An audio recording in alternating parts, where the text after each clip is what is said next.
तर मालेगाव तालुक्यामध्ये अतिवृष्टीग्रस्त भागात पंचनाम्यांना सुरुवात झालेली आहे। तहसीलदार, कृषी अधिकारी, महसूल अधिकारी यांची तालुकाभर पाहणी सुद्धा सुरू आहे। मुख्यमंत्र्यांच्या आदेशानंतर भाजप जिल्हाध्यक्षांसह पदाधिकारी थेट शेतकऱ्यांच्या बांधावर पोहोचले। पंचनामे करून तातडीने अहवाल वरिष्ठांकडे मदतीसाठी पाठवला जाणार आहे। सरसकट पंचनामे करून तात्काळ मदत द्यावी अशी शेतकऱ्यांची मागणी आहे।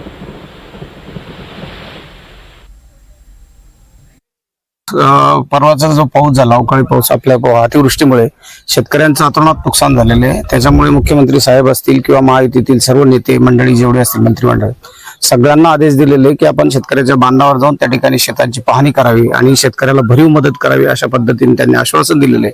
आणि मालेगाव मध्ये परवाच्या पावसामुळे खूप मोठ्या प्रमाणात शेतीचं नुकसान झालेलं आहे। त्याच्यामुळे आम्ही काल परवापासून संपर्कात वरिष्ठ नेत्यांच्या आणि त्यांनी सांगितलं की जो अहवाल असेल तो पाठवा, आपण सरकारकडून शेतकऱ्यांना भरीव मदत देण्यासाठी प्रयत्न करू।